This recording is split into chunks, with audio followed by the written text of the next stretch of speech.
महाराष्ट्र की राजनीति में एक बार फिर से बड़ी हलचल इसलिए मचती हुई दिखाई पड़ रही है क्योंकि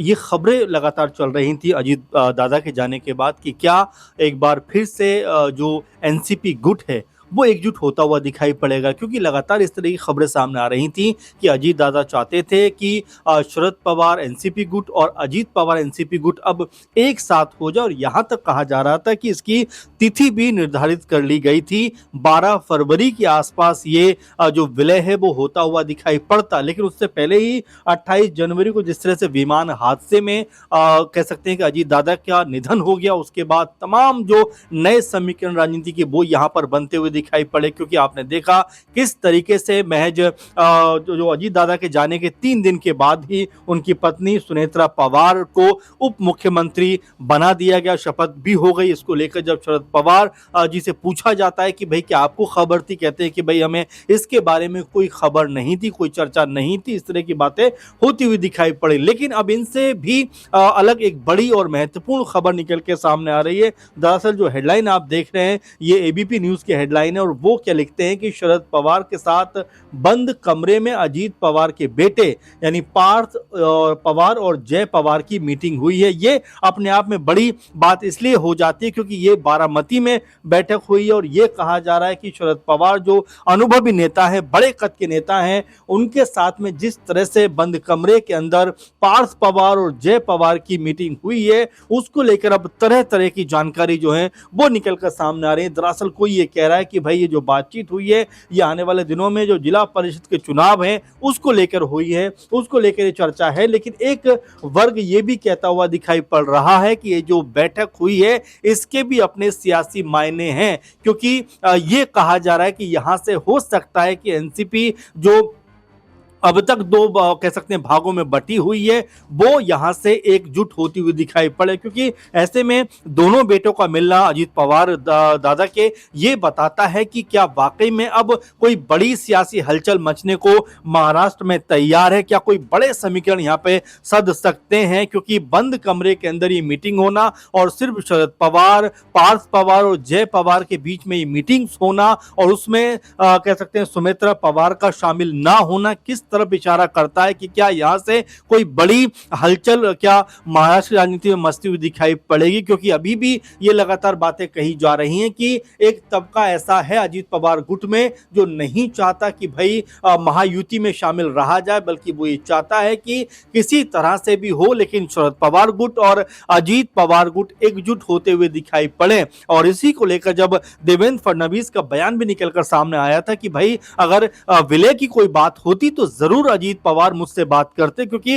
इस बात के बारे में उन्होंने कोई भी जानकारी मेरे साथ में साझा नहीं की। अब इसी के ऊपर शरद पवार का भी पलटवार आया है, वो ये कहते हुए नजर आ रहे हैं कि ये उनके और अजीत पवार के बीच की बात थी, ऐसे में किसी तीसरे व्यक्ति को इसके बारे में जानकारी कैसे हो सकती है। और यही बात तो वो कह रहे हैं कि भाई 12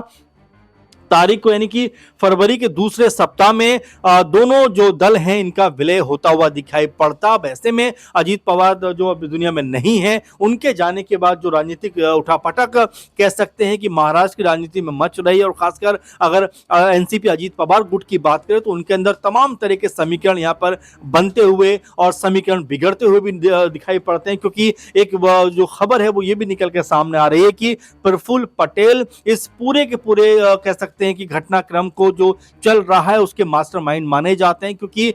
जिस तरह से विलय की कोई गुंजाइश बन रही थी उसी लिए आनंद फानन में सुमित्रा पवार का नाम आगे किया गया और 3 दिन के अंदर उनको उप मुख्यमंत्री पद की शपथ दिला दी गई, ताकि आपस में कोई ऐसा माहौल ना बने जिससे पार्टी के अंदर कोई भी उठापटक या तिफरका बनता हुआ या मचता हुआ दिखाई पड़ जाए। यहां से महत्वपूर्ण बात यह हो जाती है कि क्या पार्टी की कमान जो अभी कार्यकारी अध्यक्ष के रूप में प्रफुल्ल पटेल के हाथों में है, क्या पार्टी की अध्यक्ष भी अब सुमित्रा पवार को बनाया जा सकता है, और क्या जो विलय की संभावना है उसके ऊपर पूरी तरह से अंकुश लगाया जा सकता है। क्योंकि खबर यह भी है कि आने वाले कुछ दिनों के अंदर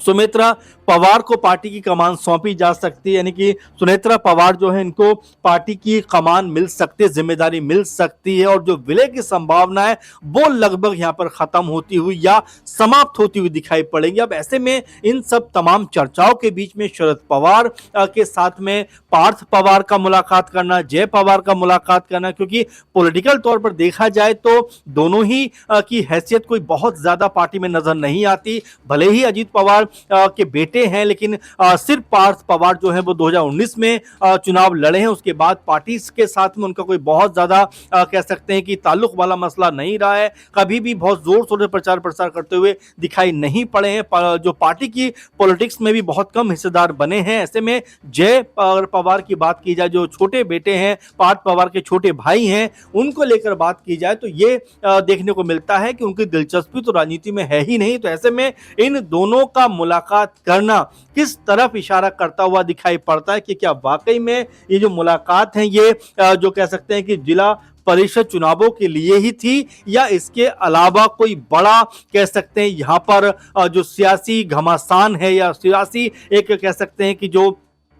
हलचल है वो महाराष्ट्र की राजनीति में इस समय देखने को मिल सकती है। क्योंकि जो ये मुलाकात हुई है ये भी पवार परिवार के गृह नगर बारामती स्थित विद्या जो प्रतिष्ठान है उसके परिसर में हुई है, और ये भी कहा जा रहा है कि तकरीबन 1.5 से 2 घंटे तक ये बातचीत हुई है। तो ऐसे में बड़ा सवाल अपने आप में यही बन के सामने आता है कि क्या महाराष्ट्र की राजनीति में एक बार फिर से कोई बड़ी पॉलिटिकल हलचल मचने वाली है, और क्या इसके सूत्रधार अब शरद पवार बनने वाले हैं। क्योंकि शरद पवार राजनीतिक तौर पर बहुत मजबूत चेहरों में से एक माने जाते हैं। महाराष्ट्र में एनसीपी का उन्होंने निर्माण किया था, लेकिन जिस तरह से हमने देखा कि अजीत पवार अपने कुछ साथियों के साथ में अलग हो जाते हैं, अलग पार्टी बना लेते हैं, और बीते दिनों हमने देखा जब निगम चुनाव हो रहे थे उससे पहले कई कह सकते हैं जगह पर शरद पवार अजीत पवार का गठबंधन हुआ, दोनों ने साथ मिलकर चुनाव भी लड़ा। उस समय लगातार स्थिति बन रही थी, या ये भी कहा जा रहा था कि दोनों का मिलना यानी कि अब एनसीपी का एक हो जाना है, इसको लेकर लगातार बयानबाजी भी हो रही थी। लेकिन जिस तरह से दुखद हादसे में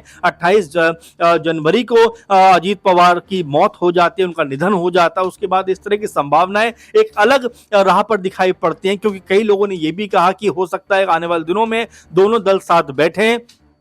और यहां पर जो है दोनों एक विलय करते हुए दिखाई पड़े। क्योंकि सुनेत्रा पवार को जिस तरह से सुप्रिया सुले इस पूरे माहौल में संभाल रही थी, जब अंतिम संस्कार हो रहा था उस वक्त भी हमने देखा कि लगातार सुप्रिया सुले अपनी भाभी का ख्याल रख रही थी, लगातार उनके साथ बनी हुई थी। इस बात को लेकर भी लगातार ये चर्चा हो रही थी कि परिवार जिस तरह से एकजुट दिखा है, यहाँ पर जिस तरह से एक साथ बैठा है, तो जरूर ये बात आप मानकर चलिए कि यहाँ से राजनीतिक तौर पर कोई बड़ी करवट कह सकते हैं कि महाराष्ट्र में एनसीपी गुट और लेता हुआ दिखाई पड़ेगा, और दोनों का मिलन जो है, दोनों का जो विलय है वो यहां पर देखने को मिलेगा। लेकिन हलचल उस समय एक अलग राह पर दिखाई पड़ी जब 31 जनवरी को सुनेत्रा पवार ने उप मुख्यमंत्री पद की शपथ ले ली, और उसको लेकर शरद पवार भी काफी नाखुश नजर आए कि भाई हमसे इस बारे में कोई बात नहीं हुई है। ये तमाम तरह समीकरण उस समय निकलकर सामने आए, जिसमें ऐसा लगा कि सुनेत्रा पवार क्या नहीं चाहती कि पार्टी का फिर से विलय हो जाए,